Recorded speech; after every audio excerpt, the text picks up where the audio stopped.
ഇന്നത്തെ വീഡിയോ എന്താണെന്ന് വെച്ചാൽ ഒരു രൂപ പോലും ചിലവില്ലാണ്ട് എങ്ങനെ ഒരു ലാൻഡ്സ്കേപ്പിംഗ് ചെയ്യാമെന്നാണ്. വീഡിയോ അവസാനം വരെ കാണാൻ ശ്രമിക്കണം, തീർച്ചയായിട്ടും എല്ലാവർക്കും ഉപകാരപ്പെടും. ഇപ്പോൾ ഈ പോണത് എങ്ങടാന്ന് വെച്ചാൽ ചെടികളില്ലാണ്ട് നമുക്ക് ലാൻഡ്സ്കേപ്പിംഗ് പറ്റില്ലല്ലോ. ഒരു രൂപ പോലും ചിലവില്ലാണ്ട് എങ്ങനെ പ്ലാന്റ് കളക്ട് ചെയ്യാമെന്ന് ഞാനിപ്പോൾ കാണിച്ചു തരാം. പോണ വഴി ഒരു സാധനം കണ്ട് നിർത്തിയതാണ്. ഇപ്പോൾ നമ്മുടെ നാട്ടിൽ കാണാൻ പോലും കിട്ടാത്ത സാധനമാണ് തൊണ്ടിപ്പഴം. ഇപ്പോൾ കാടുകളിൽ ചെന്നാലല്ലാണ്ട് ഈ സാധനം ഒന്നും കാണാൻ പോലും കിട്ടില്ല.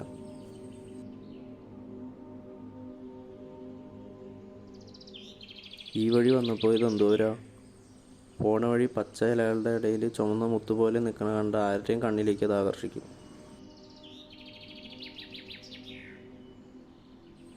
കുറച്ചൊക്കെ കാട്ടിലുള്ളവർക്ക് വെച്ചിട്ട് ബാക്കി ഞങ്ങൾ കുറച്ചും കൂടി പറിച്ചു.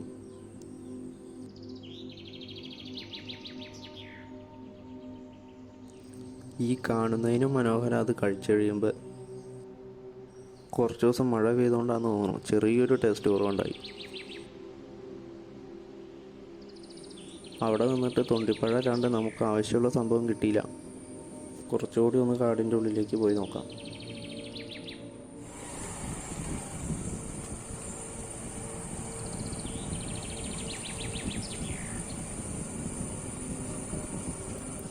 കാടിൻ്റെ ഉള്ളിൽ ചെന്നിട്ട് ചുമ്മാ ഇങ്ങനെ നോക്കി നിൽക്കാൻ നല്ല രസമാണ്. ഈ സൗണ്ടും കേട്ടിങ്ങനെ നിന്നാൽ മൈൻഡ് ഫ്രഷ് ആവാൻ വേറെ ഒന്നും വേണ്ട.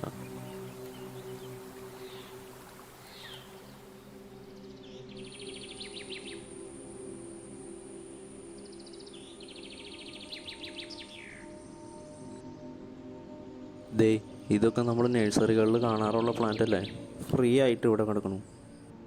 ആമസോണിലൊക്കെ ഇതിൻ്റെ വില കണ്ടുണ്ടോ? 500 രൂപയുടെ പ്ലാന്റാണ് നമുക്ക് ഇവിടെ കിടന്നപ്പോൾ വെറുതെ കിട്ടിയത്.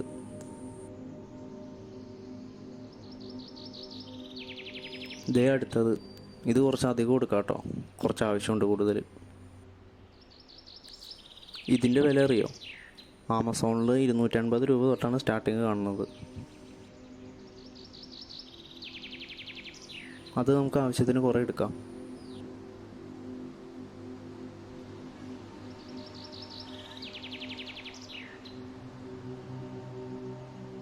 ദേ തവര, ഇതും ഇപ്പോൾ നമ്മുടെ നാട്ടിൽ കാണാണ്ടായിട്ട് കാലം കുറേയായി. നല്ല ഒന്നാന്തര ഇലക്കറി, എന്തായാലും വൈകിട്ടത്തേക്കുള്ള കറിയുമായി. എല്ലാം പറിച്ചെടുത്തിട്ടുണ്ട്. ഇനി നേരെ വീട്ടിൽ ചെന്നിട്ട് ബാക്കി പണി.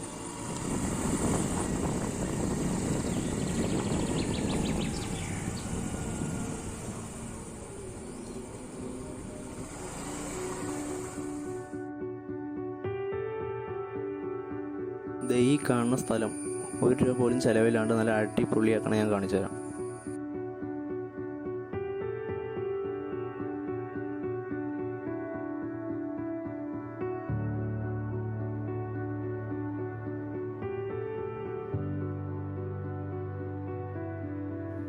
ആദ്യം ഒന്ന് എത്ര ചെടി ഉണ്ടെന്ന് നോക്കിയിട്ട് ആ സ്ഥലത്തിനനുസരിച്ച് ഒന്ന് അടക്കി വയ്ക്കാം. അതാവുമ്പോൾ എളുപ്പം കറക്റ്റ് ഗ്യാപ്പ് അനുസരിച്ച് ഇടയ്ക്ക് നടാൻ പറ്റും.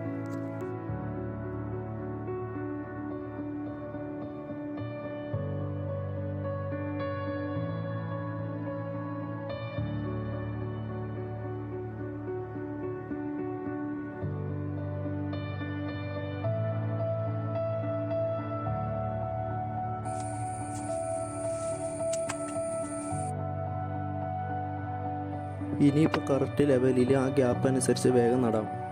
നടനേക്ക് മുന്നേ അങ്ങനെ അടക്കി ലെവലാക്കി വെച്ചുകൊണ്ട് നട്ട് കഴിയുമ്പോൾ ആ ഒരു ഭംഗി കിട്ടും.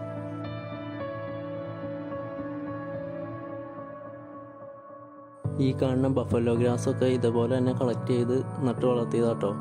കുറച്ചൊക്കെ പോയി പണിയുടെ ഇടയിൽ മണ്ണ് മേളിൽ കയറി ഇല്ലാണ്ടായിപ്പോയി. വളർന്നു വരുമ്പോൾ റെഡി ആയിക്കോളും.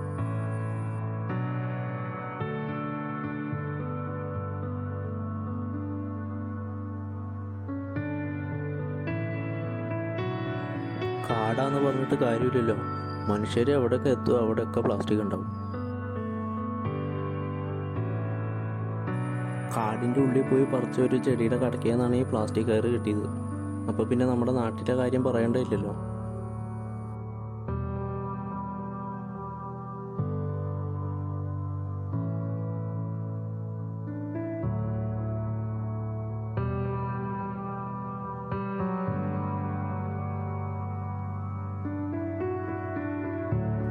എല്ലാം നട്ട് കഴിഞ്ഞു. ഇനി ആ ഇല കീറിയതും തൂങ്ങിക്കിടക്കുന്നതായിട്ടുള്ള കമ്പൊക്കെ ഒന്ന് വെട്ടി ഒതുക്കി മെനയാക്കാം.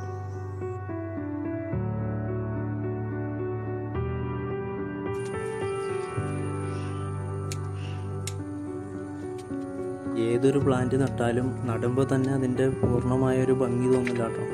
അതവിടെ നിന്ന് അവിടുത്തെ വെയിലൊക്കെ അടിച്ച് ഒന്ന് സെറ്റായി വന്നു കഴിയുമ്പോഴാണ് ശരിക്കും ഒരു ഭംഗി തോന്നുള്ളൂ.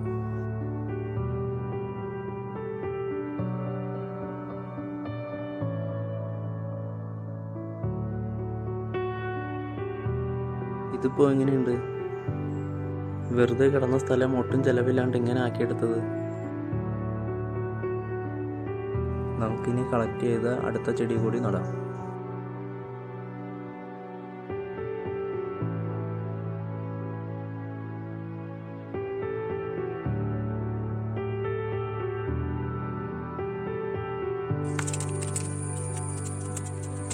എങ്ങനെയുണ്ട്?